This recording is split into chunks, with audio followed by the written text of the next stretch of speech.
Before we get started, does anyone want to get out?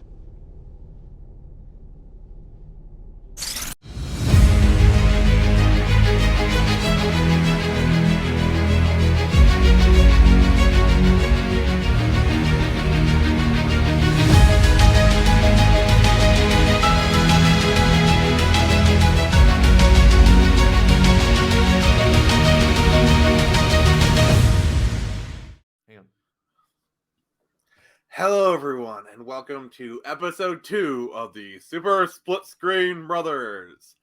I am Nick Gibson from the Phoenix Press, and joining me is my brother from another mother, Jared from Comics League. What's up? Let's get our game on. Game on! Okay, that was cringe. So Jared, what have you been playing? You playing? Wait, hang on. All right. I've been playing a lot, and I mean a lot of Agents of Mayhem. I just really got into that game, and what's kind of funny about it is I told you I got like the special edition for like $3, right? But it comes with this pack called the Copyright Infringement Pending pack or something like that. So you can have like off-brand DC and Marvel skins for these characters. Like one of them is like Harley Quinn. One's Wonder Woman, one is Tony Stark or Iron Man or like Captain America. It's really weird, and it's really, really, really funny.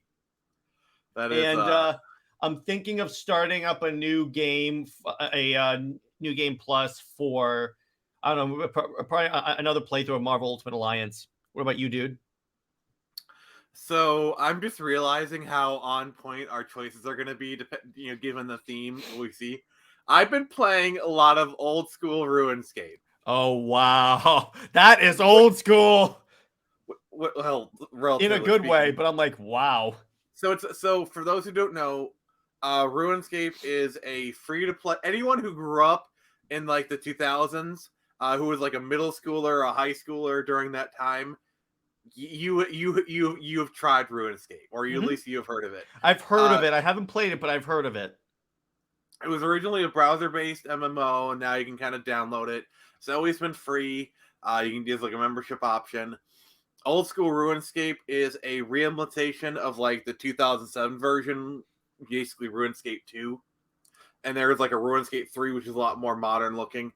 So I've been playing a lot of that.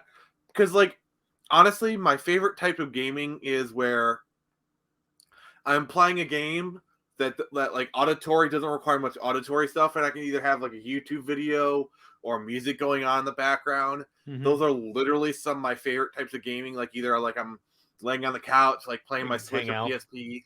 Yeah, it's very. I play a lot of clears my mind. I play a lot of mobile games for that reason, because a lot of them just have like the dialogue on the screen, so you can just read and play and do something. Like I play a lot of Future Fight and Future Revolution for Marvel, and for that reason I can just hang out and do that. Yeah, it's really nice. It's honestly kind of zen a little bit, very relaxing. Because like, especially for me, like I watch a lot of YouTube videos. It's just kind of really nice. Like especially like with RuneScape, literally you just kind of control with the mouse, so it's a lot easier. Plus, like there is a phone port, which I don't really use it that much, but it's nice to have it there. The problem with the phone ports is that who really plays that many games on their phones unless you're a hardcore mobile gamer?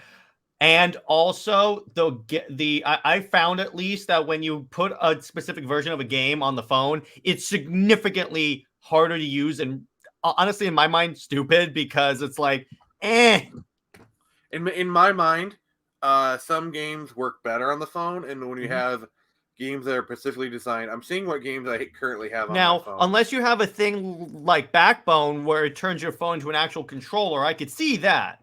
Yeah, they have those controller thingies, and plus, I should get one. If you have Android, you have access to emulators and whatnot. So the games that I have installed, I got Pokemon Go. I haven't played that in forever. I think that's the only game I have on here. And actually, by the way, we should play Pokemon Go together because we can. But anyway, Xbox has this thing where you can actually like essentially like AirPlay, kind of like with the Apple stuff, games from your console to your phone. Interesting. I haven't tried it yet, but I heard it's pretty decent. Yeah, and I know they have like xCloud Game Pass for mobile. Yeah. I don't know. Just I got so many like different like little gaming devices that like I don't really have a need for phone stuff. Like I got a PSP, I got a 3DS, I Yeah, got a it's Nintendo true. Switch. It's like What's interesting is that if you go to the YouTube channel Gamers, it's spelled GVMERS. They did a whole video that's like a historic deep dive on what happened to Google Stadia. It's really interesting. I watched that video. I Isn't actually that? watched that. I I, watched that video the other day. It's really good. yeah. Gamers, but if you want a good channel on like the history of like specific games of like what happens on like Crackdown stuff, watch Gamers. They're fantastic. Yes, I guess we're officially doing a shout out for gamers. Link will be put in the description below.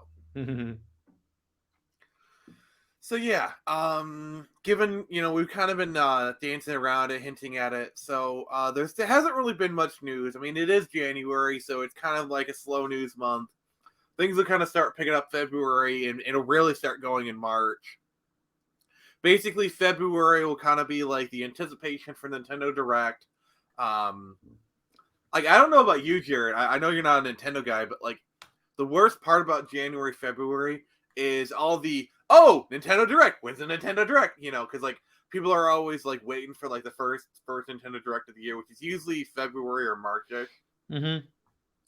And though I mean, Nintendo Directs are always a big event for Nintendo fans. We will be covering them when those come around. We might kind of have a special guest. Might even be live streaming. Who knows? Heck. Sorry about that awkward pause. We had a little bit of a flub there. So you had the Nintendo Directs, and people are like posting like, when are we going to get the Nintendo Directs? So no new stuff. If anything happens next week, we'll be talking about it. But until there's some, I just don't want to be like, we'll cover. If there's something to cover, we'll cover it. I like to do the news section, but if there's really nothing to talk about, there's no point in having this section. Yeah, exactly. Yeah, that's basically my feeling. So, we should kind of get into the thrust of it. Yeah. So the topic for this one is modern gaming versus retro gaming. And before we get into it, I feel like it's important to define what is modern and what is retro. Exactly. Now, the way that I have always defined it is anything 2 generations or older is retro. Which would be I'm not really that like in tune with that terminology. So game generations are like PS4. Like for example, we're currently no, I know what that is, but what consoles are included in that? That'll help me like realize where my starting point is. So 2 generations ago was PS3, 360, and Nintendo Wii. Okay, I got that. That's 2 generations ago, because the generation before that was PS4, Xbox One, Wii U, kind of thing. Yeah. And obviously current is PS5, Series X, Switch, So people, I mean, that definition is, I'm going for a very technical definition, because retro is often defined more by emotion than it is, like what they feel is retro. Or nostalgia. That too. And nostalgia is very much a moving target, Now we often nostalgia is often defined by like kind of like the 20-year rule, like what was like 20 years ago. So I think like the PS2 Xbox generation is very unequivocally retro at this point. Like I think very much people kind of have very like the nostalgia for that generation. I mean, honestly, you're starting to see nostalgia for PS3 360 start to creep in as the people. It's basically the people who played it when they were like 5 to 12. It's like they come of age and they want to recapture their youth, so they'll go back to that. Well, do you know why I think that is? Partly, it's because as the modern games get lower and lower in quality, because there is a steep drop off in quality of modern games compared to like say the old 360 days. People start to realize, okay, I miss those other days. I mean, I'd argue there's a huge drop in quality between the Xbox and Xbox 360 days, because PS3 generation is really kind of where a lot of the modern tropes really started. Like they kind of started to touch upon them in like the PS2 and Xbox generation, but they really came into their own in like the Yeah. that one. Mm-hmm. Yeah. So I guess we're gonna have the debate right now. Which is better, modern versus retro gaming? I'm gonna represent the retro side, and then Jared's gonna represent modern. So, what is your opening statement, Jared? Well, there's more that you can do nowadays because the technology has evolved to the point where you can have like more complicated AI, better graphics. You can have more stuff happening on the screen at once. So to a degree, yeah, that's the advantage really that modern gaming has over retro. Plus, you have so many different IP boosts. And what I mean by that is like you have the MCU that when you make MCU games, there's a possibility that just the name recognition of like Iron Man, Captain America, Thor, that helps like sales boost those games too. But in terms of like quality, yeah, it's like graphics and like the technology has evolved to the point where you can almost have photorealistic environments and characters. And when you have like motion tracking on the faces, you have realistic faces too. So to that degree, that's where I think modern has the advantage. See, I'm not doubting any of those things, but the problem is excess kind of breeds laziness. And True. while games have never looked better, nowadays we only really get like 3 types of games. You know, like we have multiple companies making the same basic walking simulator game, like God of War, Tomb Raider, Horizon Zero Dawn, Last of Us, Uncharted, Spider-Man, kind of. You know, it's like if you look Not at really these games, Spider-Man. that's why I said kind of. It has Mhm. a lot of the same tropes, but it's why that Mhm. one's. Let's just forget about that one.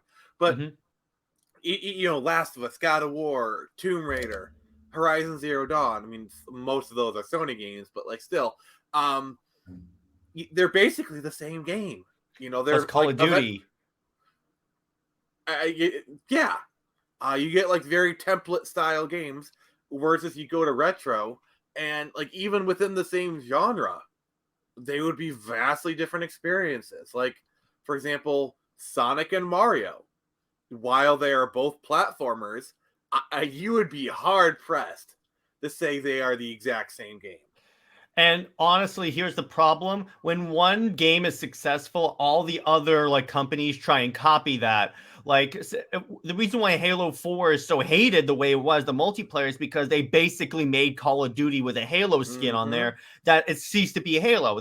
That's why Infinite, for the most part, the base gameplay is loved because it was a return to that classic feel of what made Halo Halo. Because when you look at early Halo and early Call of Duty, they're vastly different things. Arguably, a lot of the stuff in Call of Duty was inspired by Halo. Yeah. And like, yeah, and it's very interesting. Like, I don't know if you know the development of Doom 4, Doom 2016, but like there was actually a version of Doom from like the late 2000s they were developing that was like very Call of Duty inspired. In fact, it was nicknamed by the community Call of Doom, that they scrapped because it was too. Yeah, that was the right move. And then when you see what we got instead, I'm like, yeah, that was a good decision. Yeah, I think the reason why Doom 2016 works so well is it's all of those. It basically took like the best movements of both Doom and Quake, because Quake is really where you see a lot of those types of movements. That's another game I love so much, Quake. Yeah, yes, because like Doom didn't really have that kind of verticality. It was mostly, because it was a 2D game in a 3D wrapper. And now you can have that because the technology has advanced to the point where you could do that. I'm saying with the right developers, you can take those tools and make something unique about it, or reboot a franchise but put all these new things on there. As long as you keep to, and this is why Doom 2016 works so well. Adding on to your point, they took what worked with Doom, they took the bare bones of Doom and added the new stuff on there, so it still felt like Doom, but was like but it feels like Doom just came out now, instead of it being a reboot of a previous game. And those Sons of Beaches, they did it again with Doom Eternal. Doom Eternal, dude. Doom and Doom Eternal is like the 1-2 punch of game reboots. I'm sorry. You can't put a hole in the surface of Mars. Proceeds to put a hole. No, but dude, seriously, Doom and Doom Eternal show that you can reboot a gaming franchise and still do it right. Unfortunately, you have a lot of game companies that when they try and reboot a game franchise, they don't do it well because they forget what made these things so good. Doom, to quote another meme, the guys who made Doom 2016 and Doom Eternal understood the homework assignment really well. Yeah, the only problem is they really screwed over the music composer in Doom Eternal, but that's more of a Marty. That's more of a Marty Stratton issue rather than an id issue. So, but we're not gonna talk about that now. We might talk about it at some point, but yeah. Because I played Doom 2016 after playing like Doom, because I got this game from GameStop as like the first 3 Doom games in one thing for the 360, and I was playing this. I liked it a lot. Doom 3 was my favorite of that bundle, but when I played 2016, because they make you feel like of the games that, if you were to make a list, and we should do this, of games that make you feel like a badass, Doom is in the top 5, baby, because you get ammo and health by killing people, by killing demons with a chainsaw. You can't get more badass than that. Yeah. Like that is, it's like that game makes you feel like you are a superhero. So something you kind of mentioned that I kind of want to touch on, where it's like you mentioned you were playing like the old Doom games and you thought they were still good. That is like really crazy how if you go back and play like even the first Doom game, while it is antiquated, it's still fun. Like it's still very enjoyable. Same thing goes for old Halo, because I have friends that'll come over and we'll just play the original Halo. Granted, it's on MCC, so they add in like a lot of other cool stuff. Like what they did is they added, because Halo CE came out on the PC as well, and they added in like a bunch of new guns and maps and stuff, but they put that in the console version of MCC. So when you play, but we'll play the classic Halo 1 with the classic graphics and everything, just because here's the thing about Halo and Doom and to a certain degree Quake, they're simple games that have the simple loop. Granted, okay, the graphics aren't as good as what we have right now, but you look past the execution is like, there's a reason why these franchises have endured for so long. By the way, did you get my pun? Yeah, I got it. But yeah, it's like you could take like a really simple IP and you can just and you can remake it for the modern audience. That's oftentimes a triggering statement for us nerds, but it is. But what I mean is that I know you weren't using it in the way that it usually is. Yeah, in other words, you can take the base idea, the base game modes, don't change what makes it good, and like upgrade the graphics, upgrade like the modes, because I believe Doom 2016 was the first one to have a map editor, and you can just and you can put that together and you will have a success like Doom 2016 and Doom Eternal. It's not hard to reboot a game franchise. It's really not. It's really not. Look what Saints Row did. They did not understand the homework assignment. Twice, yeah.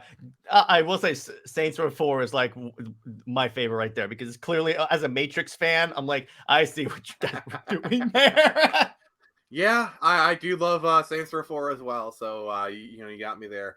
My some of my biggest like I like modern, but like some of my biggest issues. This is gonna be kind of like I'm gonna say something that's gonna sound so boomer. Back in my day, when you bought the game, you got the entire game. That's my problem too. One thing, you didn't have no online. I'm purposely. I'm fine with like them releasing DLC later, like extra maps and stuff. But when they have to update to fix basic issues with the game, this is where I agree with you, because back in the day, they actually released a whole product and it worked on the first try. It's very much a crutch.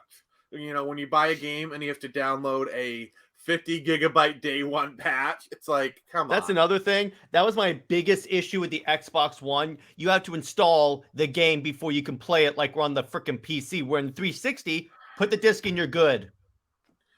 Yeah. That sucks. Yeah. What are you talking about here? I have to wait like a half hour to oftentimes 24 hours to play a game that I just got. Are you kidding me? Yeah. Like that. And the only really way to combat that is if you pre-order a game digitally. Oftentimes they'll let you preload it. So you have everything downloaded and then you just launch it at midnight. Those are great. Those are cool. And then they launched that 50 gigabyte day one patch for the game you already installed. That happened to me once. Why wouldn't they just download the day one patch beforehand? Because they don't know it's gonna have all these issues. I don't know what's wrong with these people. I'm just like, guys, it's not hard to make this work. I get that game development is getting more complicated, bigger, whatever, but like I don't know how long the game industry can like stand these types of practices because like I don't go by I don't take that whole game thing has gotten complicated as a legitimate excuse because do you know this? Because back in the day, do you know what they had to deal with? They had to literally remake Halo 2 from the ground up because they made the demo for E3 and the demo was great. It got hyped for the game. But when they did on the Xbox back at the office, it didn't work. So they literally had to remake the entire game from scratch in like a 6-month window. And mind you, Halo 2 now is hailed as the greatest Halo game short of Halo 3. Well, that's a large part of that is Bungie is such a legendary developer, Yeah, like I'm saying Bungie is kind of a cut above. Like you got regular developers, and then you got Bungie. Well, you just have an excess of I'm going to say something of less skilled people than we used to have. Because let me put it this way: if we had a Bungie from back in the day, guess what? These games would launch and immediately work. If I were to play devil's advocate for a moment, I would say part of the problem is part of the practices of game development itself. Because I don't know if you've ever looked into it, like what it's like to be a game developer. It is a freaking meat grinder. Yeah. Like in the most literal sense of the word, crunch. Basically, the people's passion literally gets taken advantage of. It is bad. It is really. I heard a story, by the way. A corridor told the story about Activision. They don't have crunch time in their schedule because they say we just allocate our time properly. And then that's the worst thing. Like they can say they don't have crunch, but what they do is they have implied crunch where it's like, yeah, our employees are free to leave at 5 p.m. if they want to. But what they don't say is that like it'll look bad on for promotions, like they'll like socially get dinged, it's like it's very much like a social peer pressure kind of thing. It's like it's bad. I have words I want to say, but I don't. That's an idea. That's an idea for an episode. How would we fix the gaming industry if we could? Yeah. If we're going to do that, I would want to have someone on who actually has been in game development and industry to kind of like, fact check us and if we get anything wrong. Because like that's kind of a sensitive topic that we need to tread lightly on. True. That'd be fun. So yeah. So what are your feelings on retro? I know I know what you consider retro and I consider retro are two different things. We're having this conversation. Like, let me put it this way, my version of retro. Wait. Let's recreate the conversation we had beforehand. What was your first gaming experiences? My first game was Pokemon Leaf Green on the Game Boy Advance. Oh, actually, no. My first actual gaming experience was at a friend's house playing Transformers Armada on the PlayStation 2. Oh, I can just feel the colonoscopy. My first gaming experience was probably Super Mario Brothers on the NES. Oh boy, you are old. Oh wait, and then my grandmother's house, she had an Atari 2600. Now, granted, this was like early 90s when I was having this experiences. So like NES at the family house and grandma having Atari 2600, that makes a lot more sense for that time period. But yeah. Yeah, my friend's grandma had an old Nintendo 64 Pokemon Snap Oh. and Super Smash Bros. Melee. So we would go over to that house, my buddy of mine, and just play that for hours and hours and hours. Do you mean the original Super Smash Bros? Because Melee was for GameCube. Yeah, the original one. Oh, it's hit me so hard that you're like talking about like, oh, like you're talking about the N64 like it's like I would talk about the NES. It is it's both Here's- let me put it this way. amusing and cringeworthy at the same time. Despite the here's my feelings on retro. Despite being like technologically inferior to what we have today, that's an objective fact.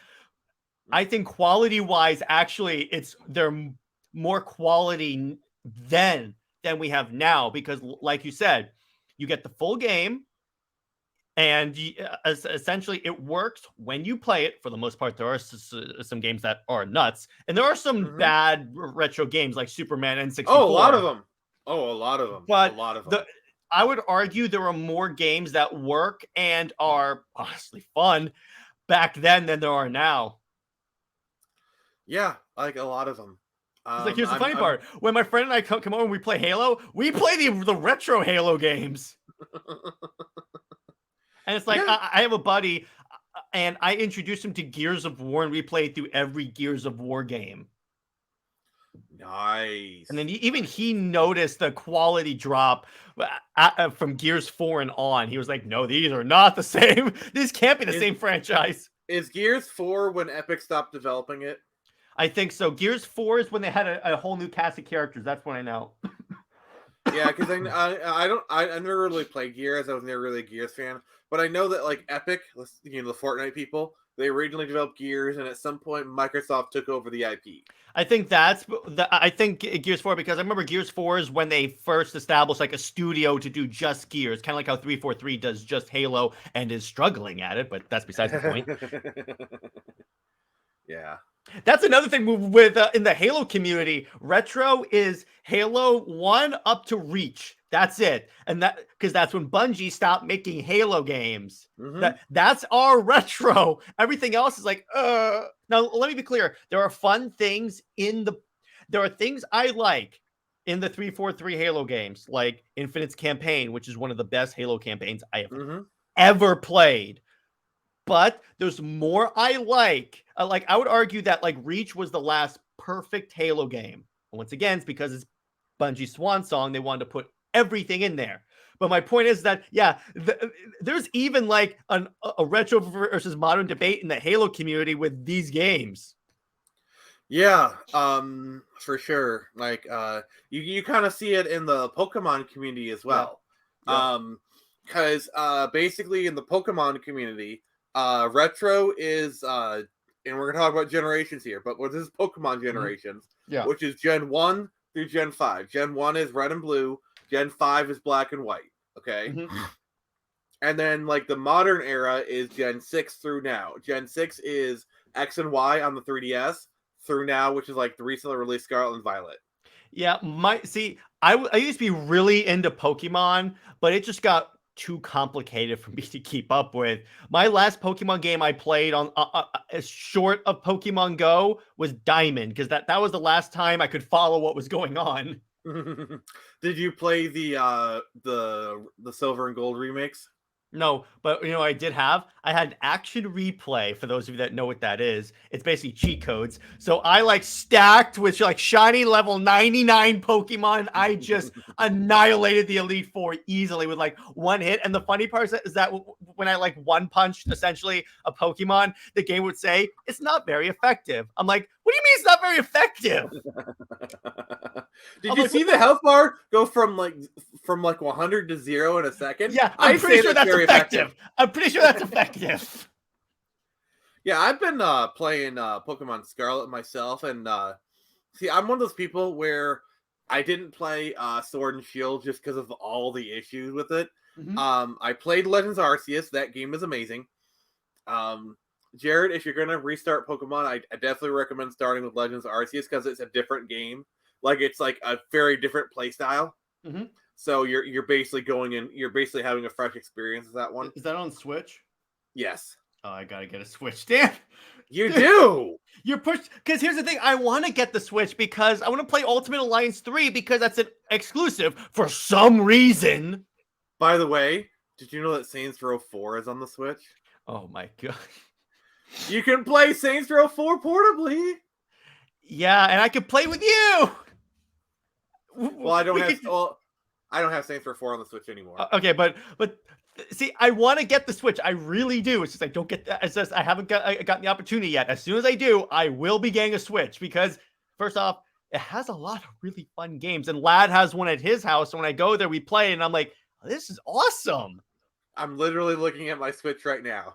Mm-hmm. Yeah, it's the thing about the Switch. What Nintendo did a fantastic job with that because you could play console quality games, but wherever you are. It's like at school, back when I was in school, I would see people in the library with the Switch with a little kickstand up just playing games.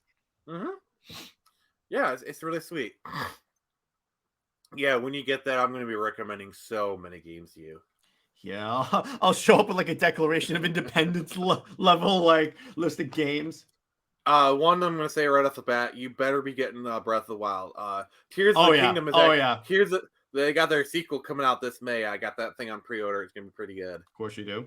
But it's kind of funny for a buddy of mine. We used to think that Zelda was the name of the character you played as, and then we found out, oh no, it's Link. And then we used to think that Samus was a dude because up until a certain point, you never saw like Zero Suit Samus because we were only playing Smash and that wasn't available. Smash the original. So when I found out Samus was a girl, I'm like, oh, okay, that's cool. Yeah, that was like kind of one of the original like twist endings because like for the NES version, if you 100% of the game, when you beat it, literally her suit would come off and they'd be a woman and she'd wave to the camera. Yeah, the time I really saw it was in one of the best Wii games of all time, Metroid Prime 3 Corruption. That was so dope, dude.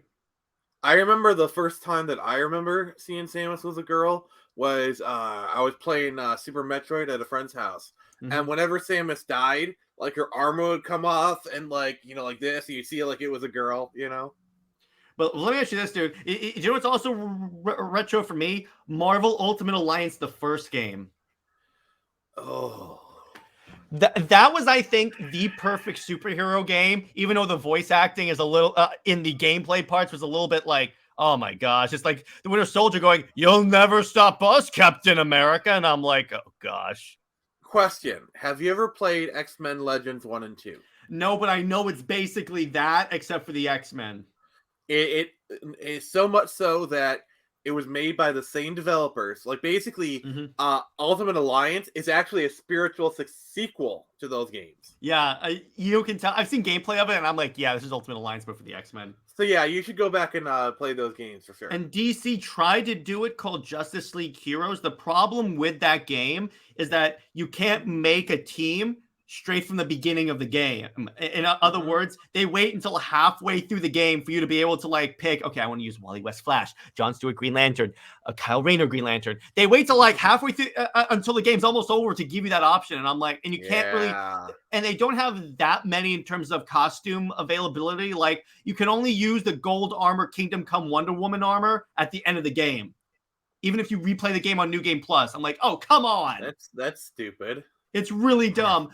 Gameplay wise, it's actually really fun, but for those reasons, that's why I don't hold it as high. As much as I'm a DC fan, I can't, in good conscience, hold it as high as like Ultimate Alliance when they give you so much stuff on there. That was like also my introduction, like Iron Man, Ghost Rider. That was my introduction to the Marvel universe. Because when you think about it, what they did well with that game is they introduced you to the Marvel universe like really well. And plus, I got the gold edition where you have all the bonus characters like Magneto, Venom, Doom. They really stacked that. And then Ultimate Alliance 2, where they basically did Civil War. Like, comic accurate Civil War. I was really surprised. Yeah, I remember like the big thing for that game is included Deadpool. Yeah, it was kind of funny. When I did my recent playthroughs, I made the Justice League because you can make and name your own teams. So I like had like who's basically the Justice League stand-ins because I didn't have the Squadron Supreme for these characters. I named it the Justice League. Like I have Thor is basically my Superman. Ms. Marvel Carol Danvers is basically my Wonder Woman. I forget who I picked as Batman. I think I picked Iron Man for Batman. Similar. And I forget who my fourth one was, but it's like, it was so hilarious. It's basically the Justice League. Have you ever played any of the older Spider-Man games, like the ones for the PS1 and the PS2? I played, well, again, I had an Xbox all through my gaming things, but I played the original, the earliest Spider-Man game I know I played was at, okay, this is going to date me, is at Blockbuster. You know how they had like those game demos that you could play? That's where I played Spider-Man 1. Then I owned Spider-Man 2. Spider-Man 1 for what system? I think it was for the Xbox, original Xbox. Or it might have been for PlayStation. Because if you're saying PlayStation, then that's Spider-Man 1 that was developed by Neversoft. Yeah. If you're saying it's for Xbox, then that's a movie tie-in for this first movie. I think it was the movie tie-in for the first movie because I remember he was in the crappy suit that he had for the wrestling scene for Spider-Man 1. But then I owned the tie-in game for Spider-Man 2, which was weird because like the Rhino shows up and I'm like, this is my first time playing a tie-in game where they add stuff. So I'm like, where were you in the movie? And then I played Spider-Man. Of the games that were tie-ins for the movie, Spider-Man 3 is my favorite. Really? Because you can play as the new Goblin, and I unlocked the ability to free roam. So you're just flying around throwing pumpkin bombs at villains. It's so cool. And you get to play as Black Suit Spider-Man. I found like you can free roam and like have Spider-Man hop on a subway train, just ride the subway pretty much. It's so much fun. But my favorite Spider-Man game, actually, it's not Spider-Man 3. It's Web of Shadows because they bring in like all the Marvel characters. I was actually gonna bring that up, like if you played any like the other like Web of Shadows or Shattered Dimensions, you know, like some of the I played of the Ultimate Spider-Man. Of the modern ones I played Web of Shadows and Friend or Foe. I love Friend or Foe, particularly how it had like a versus mode where like one player could play as Black Suit and one player can play as Red Suit. I played as Black Suit and just spammed his web shooter ability and I won every time.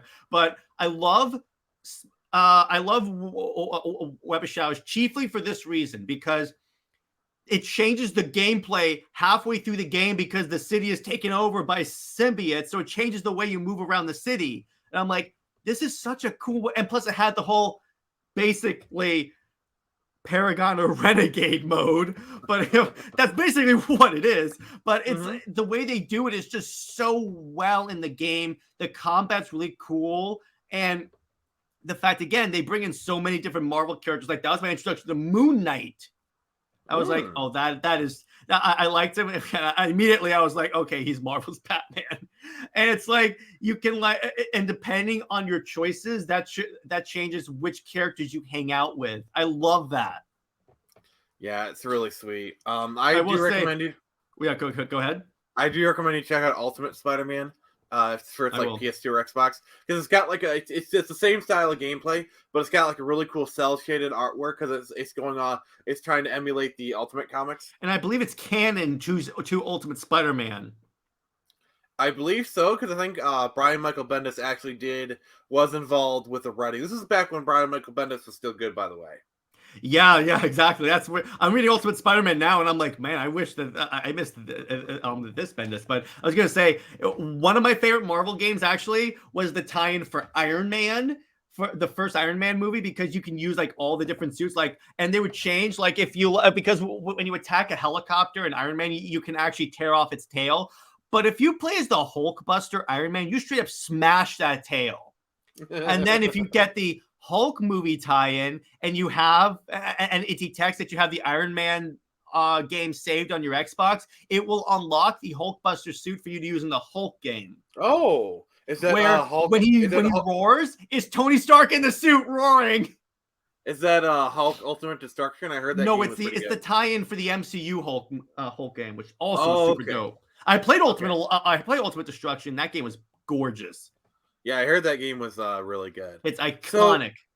So, when we're discussing retro and like playing retro games, there's kind of a few things that you gotta like touch on. One of the kind of topics I want to bring up is emulation versus real hardware. Yeah, you don't need to change the topic. We're still modern. No, I'm just looking at the show notes. Gotcha. So Jared, are you aware of what emulation is? I know basically what it is because a lot of my friends do it. I've never personally indulged in emulation. So, for those who don't know, which if you're watching a video game podcast, I You assume you should don't know, know. but yeah, it's basically when you play. It's a program that allows you to play games from one system on another. So, uh, let's say that If you play like Leaf Green on wait, PC. let's just do a jump cut real quick. All right, one jump cut later. So best way to show emulation? Yeah. Holy crap! What am I doing? How is Pokemon on the PSP? Holy crap! So yeah, you can It's kind play. of like an unofficial port, I think.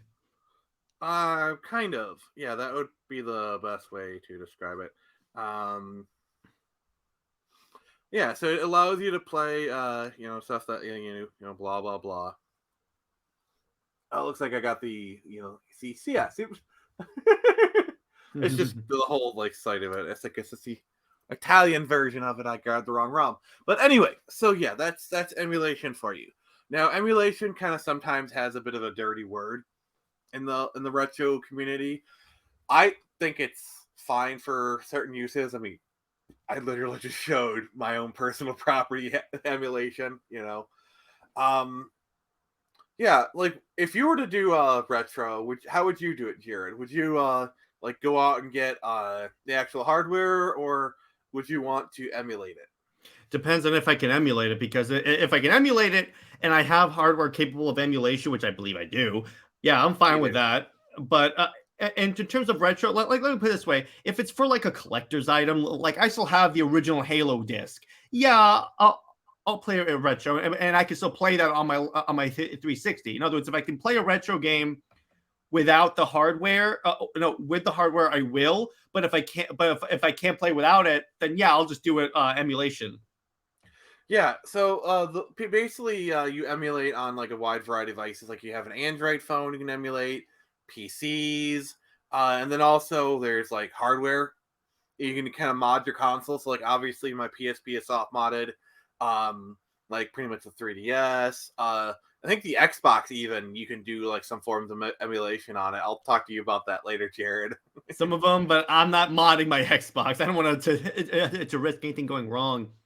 Yeah, I think that with the Xbox, it's more just getting like paying $20 a year for developer mode, then you can run code on it. Mm-hmm.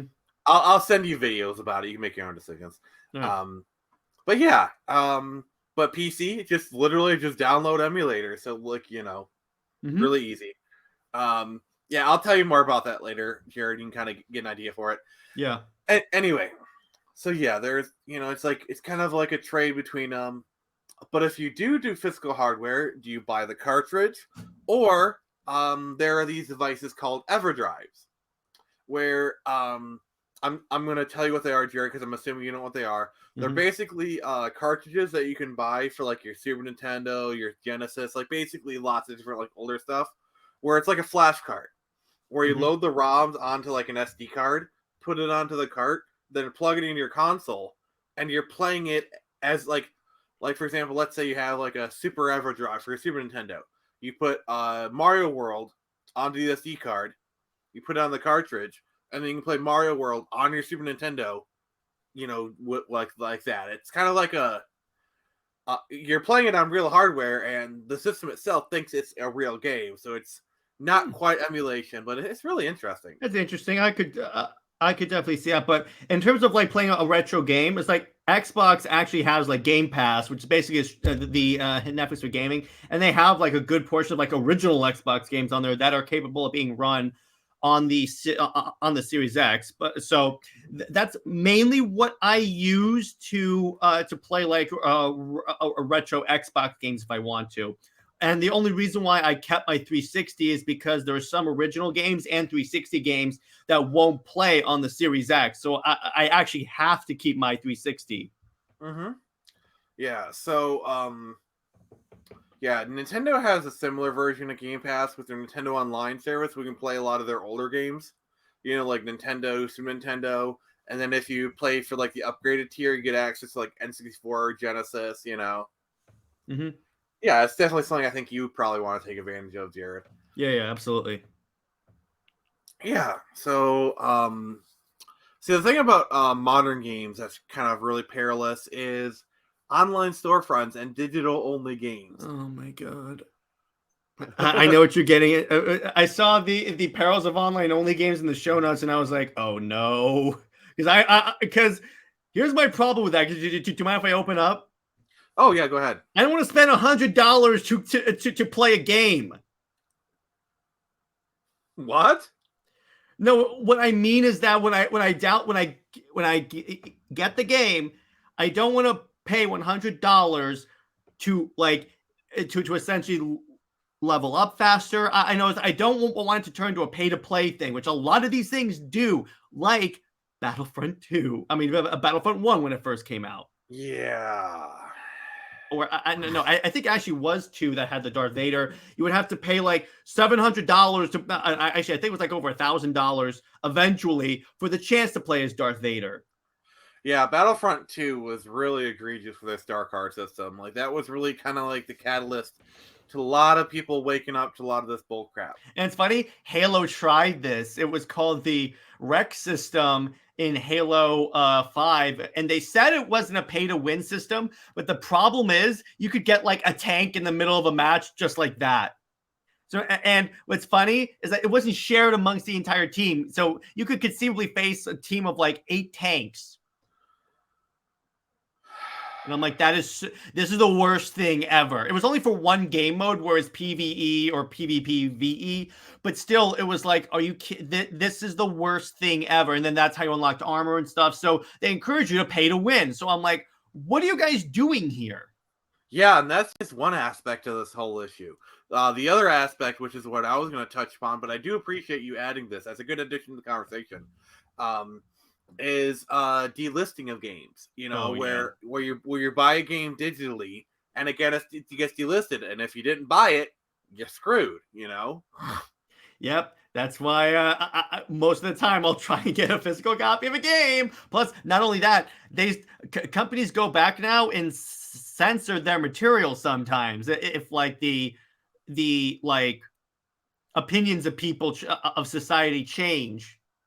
Yeah, like Rockstar actually did that with GTA 5 because like they actually went back and removed some like NPC conversations that were like transphobic or you know all that kind of stuff. So it's like it's GTA 5. You're playing a game called Grand Theft Auto, and it's a game that deliberately pushes the envelope in terms of like good taste, what's you know, it's like it's essentially there's a reason why the clone of this is Saints Row 4, which if you play that game, yeah, they're deliberately it's one of those games where I'm like, it's intentionally being offensive. That's kind of part of the game. Yeah, you know, like the thing and like the GTA games are made in Britain, but they a lot of times take place in America, and I feel like they're really good with satirizing American culture, but if you kind of take a step back, it's very much you can tell it's like a rude boy, like a British rude boy version of America, which I don't mind. I think it's great. Yeah, but yeah, it's just kind of funny. That's why again I make sure to if I can get the physical copy of the game because I'll always have the original. They can't change the disc. Well, the problem you're getting, and this is a problem with a lot of Switch games, where you buy a physical game, and even if you get a cartridge, you still have to download a bunch of that's the problem with like the Series X about how I have to install a game. Is like they could essentially like put out an update for a game that removes all that stuff. Yeah. Mm-hmm. I'm like, I miss the days of 360 where I could just plug in a disc and be good to go. Yeah, so let's kind of wrap this thing up. So we're going to enter the, let's have some fun, shall we? So I will present our meme of the week. Also, I love it's like Zack Snyder's presenting this. He's to us. presenting the meme. Yeah. Wait, hang on. I'll make it better. Hang on.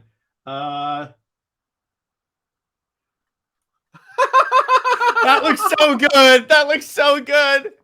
Yeah. Particularly the point that she's also pointing in the meme. Yeah, it's great. It's great. Yeah. So, and then I got some jokes for you, and then we're gonna wrap this up. Oh boy, more of Nick's punny jokes. All right. So I broke up with my video game console. Now it's my Xbox. Nothing personal. Oh, it was just time for a Switch. Oh, jeez. Gamers these days have no patience. 2,000 years ago, respawn wait times were 3 days. Why did a console gamer get a headache at the art museum? Too many frames. Oh, wow. I hate how gamers react when they play games and they get told they can't go any further. Seriously, it's like they think it's the end of the world. Why did the console gamer cross the road? Why? To render the other side. Oh, wow. Why did the gamer cross the road? Why? Buy the DLC and find out. That's good. I love that one. Okay, this is the last one. Why can't PC gamers use Uber?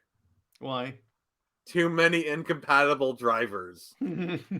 Oh, I have a joke for you. Did you see, speaking of the microtransaction, here's a joke for you. Did you see that, like, when Zachary Levi was presenting at the Game Awards, he's opening the envelope, but it's like, it's I have to do a microtransaction, so he swipes his credit card across the envelope. And then that was around the down. time. And that was around the time that you had the Battlefront thing, so he's giving an FU to EA. And then he just doubled down on it. It's like, they're actually really bad. Yes, exactly.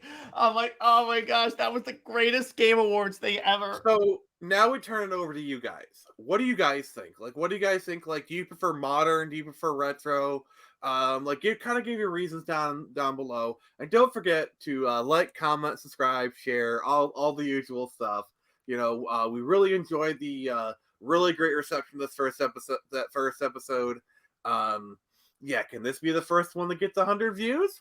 Let's find out. And also, drop in the comments if you have specific guests that you'd like to see on a future episode. Yeah, that is definitely something we'll take into consideration. So this has been Nick Gibson from the Phoenix Press, and remember, from Comics League, I can only show you the door. You're the one who has to walk through it.